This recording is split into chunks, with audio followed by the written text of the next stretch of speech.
It is the day after the aftermath. We're all cuddly and cozy. And I thought, I don't know, we're all safe, but I thought maybe today I could show you what we've eaten the last week, what we got for groceries to gear up for this snowy snap. Snowy snap, does that make sense? I don't know. I thought maybe that would be fun and inspiring, and maybe it would encourage you to cook a little bit from home to keep you warm. But welcome if you're new. My name's Tori, taking care of the birds right now. So beautiful. I love the snow. And let's get into our week. Everybody in here survived. Snow kind of blew in, but they didn't go in there or in here.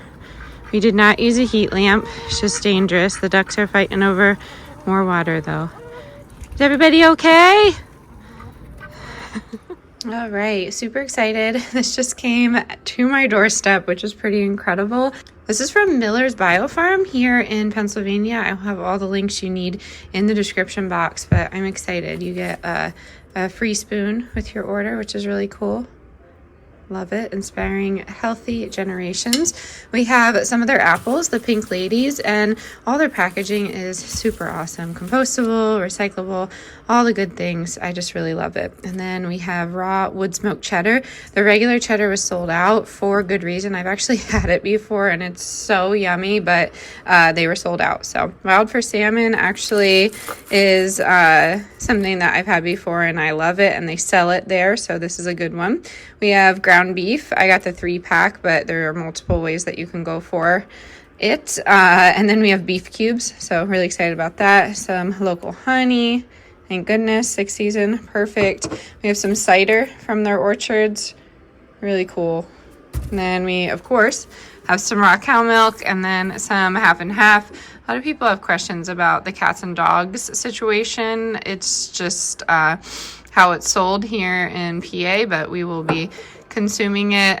Different states have different rules and, regulations and such, but we're happy to find that. And then they have raw cream too, which you can get, but I'm just so happy. It makes me so happy that I can get actual food, that I know where it's from. I trust the farm and it's delivered directly to my doorstep. So I, again, will link it. You have to check what state you're at and where you're from, and then it can be delivered right to your doorstep. So supporting small farm as, a stay-at-home mom to 4 can be a little tricky getting everyone in and out. So yes, I took a loophole and I'm glad I did because, wow, very excited. Thank you, Miller's Farm. This is just amazing.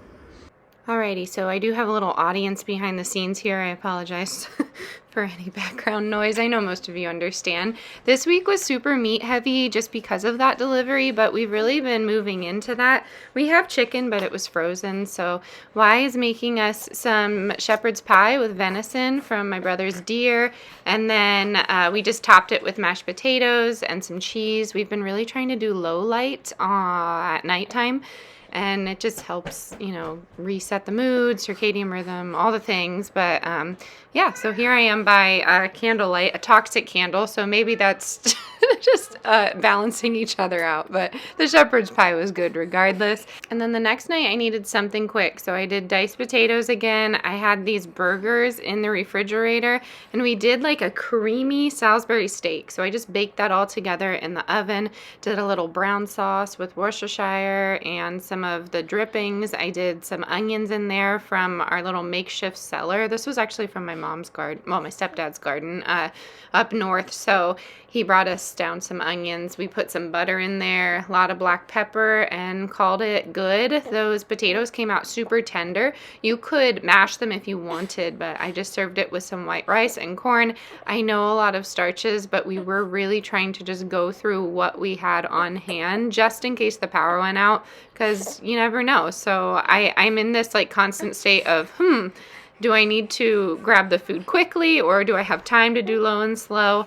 But with all that being said, the next night I ended up doing a beef stew, and I did it in the crock pot in case it, stopped halfway, because then I was nervous the meat would be raw. So if it stopped halfway, I could take it down and plug it into the generator. That was my thought process. behind all that. The crock pot doesn't take that much out of the generator, but if this failed and you don't have a generator, you could do my little candle trick where you take the tea light candles and put them in a muffin pan, light all of them, and then transfer this to a pan and just keep it going, you know, and that's only if you have like an hour left. But yeah, that's just my quick tip. I put some seasoning in there, some like Montana steak seasoning that I got from the Amish market. There's a bunch of stuff in there, a bunch of fillers that are unnecessary. So I'd really like to make more of my own spices this year. So we'll see. But this is how the stew came out. We had it for breakfast, for lunch, and it's still going. So the next day, Mason was a little bit chill, and I decided, speak of Mason being chill, hold please. And we're back. So I wanted to make some venison chili. I didn't have a lot on hand. My family doesn't like vegetables that much. So I did some home canned pinto beans, 2 pounds of that venison, and it was a little frozen. I just wanted to show you how easy it is. These come right up to temperature.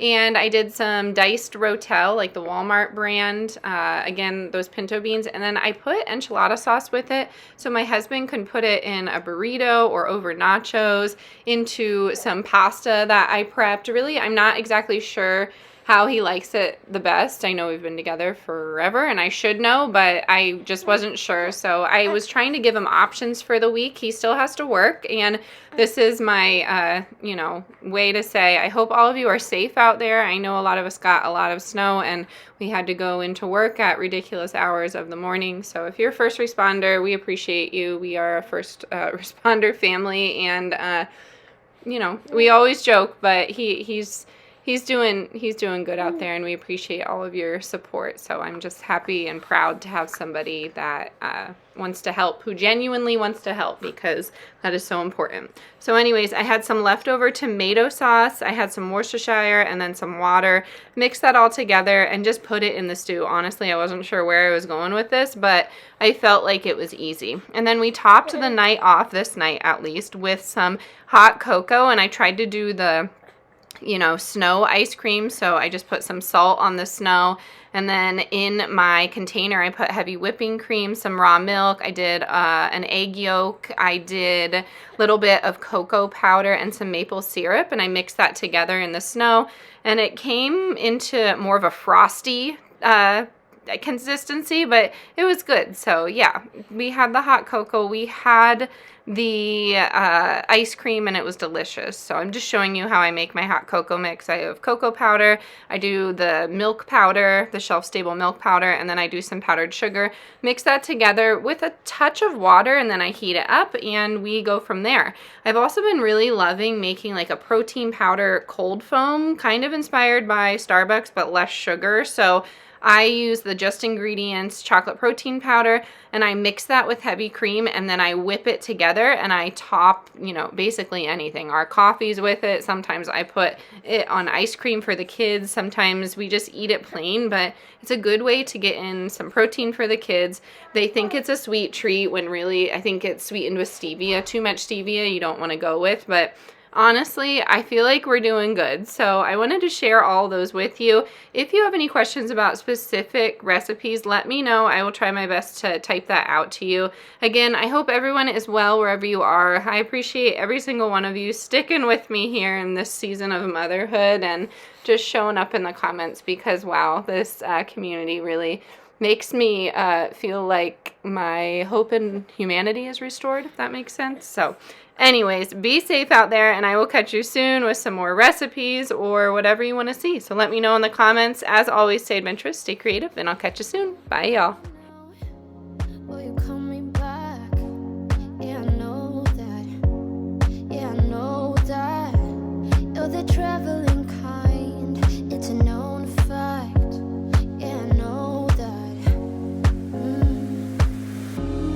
You've seen all the things, all the places. I hope it means that you'll come home to me. Once you've traveled the world, all the spaces inside your heart. I hope I'll be your end destination.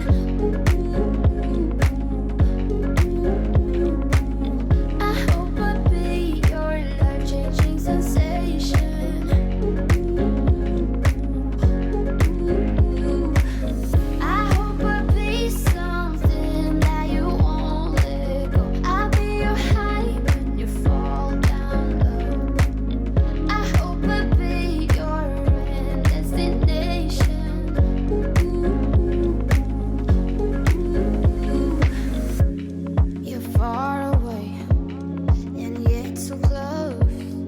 Yeah, I feel that. Yeah, I feel that. Yeah, you're up in space. You're inside the noise. I can feel you. Once you've seen all the things, all the places, I hope it means that you'll come home to me. Once you've traveled the world, all the spaces inside your heart. I hope I'll be your destination.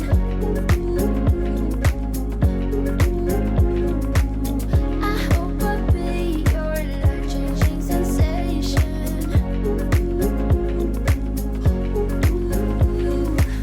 I hope I'll be something that you won't let go. I'll be your high when you fall down low. I hope I'll be your destination.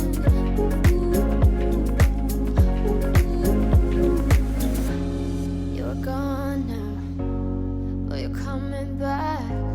Yeah, I know that. Yeah, I know that. You're the traveling kind. It's a known fact. Yeah, I know that.